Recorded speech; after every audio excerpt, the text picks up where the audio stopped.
panjang badan pada bayi dan balita. Untuk pengukuran panjang badan sendiri ini hanya dilakukan untuk bayi kurang dari 2 tahun ya. Jadi hanya untuk anak yang usianya kurang dari 2 tahun. Kalau misalnya anaknya belum 2 tahun tapi sudah bisa berdiri, maka penunggangan bisa dilakukan menggunakan mikrotoa seperti itu. Oke. Nah, alat yang kita gunakan untuk melakukan pengukuran panjang badan yaitu leg board ya, seperti ini. Kita menggunakan yang terbuat dari plastik ya, seperti ini. Yang ini keluarannya dari Kementerian Kesehatan.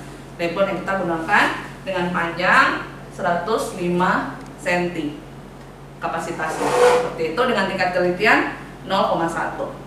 Oke.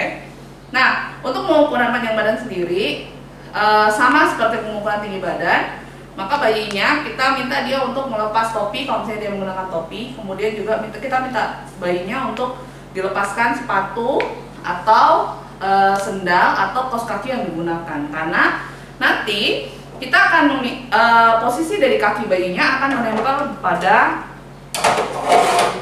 garis ini, pada bagian ini. Maka kita akan meminta bayinya untuk melepaskan kakinya. Jadi di sini ada 2 ya. Yang ini yang angka 0 ini nanti untuk di bagian kepala, dan ini dia statis, tidak bergerak. Yang bergerak hanya ada satu sisi yang di bagian kaki yang akan kita gerakkan.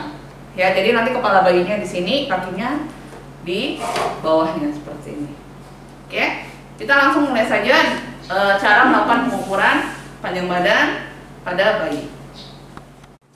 Sebelum kita mengukur panjang badan kepada bayi dan balitanya, maka kita harus menanyakan juga ya kepada ibunya berapa umur dari bayinya. Nah, untuk menghitung umur kita tidak menggunakan umur bulat seperti yang disampaikan oleh ibunya, tapi kita menanyakan tanggal lahir. Ya, yang kita hitung adalah berdasarkan tanggal lahirnya yang nanti dikurangi dengan tanggal kunjungan. Jadi pastikan tanyakan kepada ibunya tanggal lahir dari bayi yang akan kita ukur. Oke. Nah, untuk pengukurannya sendiri tadi kita masih dibantu oleh Ibu Sin. Jadi bayinya, kepalanya kita letakkan di bagian atas. Oke. Kemudian posisi dari pengukuran panjang badan tidak bisa dilakukan sendiri. Jadi harus dilakukan oleh 2 orang. Ya, 1 orang nanti dia akan berada di kepala bayi. Karena bayi biasanya akan melakukan gerakan. Maka 1 orang nanti akan memegang bayinya. Ya. Nanti akan memegang bayinya seperti ini dari atas. Kemudian 1 orang nanti akan menekan. Oke. Jadi bayinya itu biasanya dia belum bisa lurus sendiri kakinya, maka kita harus menekan di bagian lututnya seperti ini. Oke. Kemudian sambil kita menarik penggeser yang di bawah, kalau misalnya bayinya bergerak, maka kita bisa mengkelitiki kaki bayi tersebut ya sampai dia benar-benar lurus di papan. Oke, seperti ini. Untuk pembacaannya sendiri, kita membaca yang di bagian dalam. Kita bukan membaca yang di bagian luar ya. Jadi membacanya yang bagian dalam. Usahakan kita membacanya yang paling dekat dengan matanya kita. Jadi jangan membaca yang jauh di sebelah sini, tapi kita baca yang di sebelah sini ya, seperti itu, yang dekat dengan matanya kita. Oke. Seperti ini hasil pengukurannya adalah 41,5.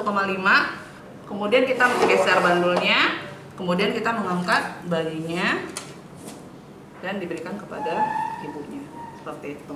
Nah, begitu cara melakukan pengukuran panjang badan pada bayi. Oke, demikian praktek kita hari ini untuk pengukuran berat badan menggunakan dacin dan juga panjang badan menggunakan leg board. Ya, jangan lupa mengerjakan tugasnya. Ya, lakukan pengukuran pada 1 orang bayi atau balita. Pengukuran dilakukan sebanyak 2 kali untuk pengukuran berat badan dan juga untuk pengukuran tinggi badan. Selanjutnya dapat dibaca di modul yang sudah diberikan. Oke, sampai ketemu lagi.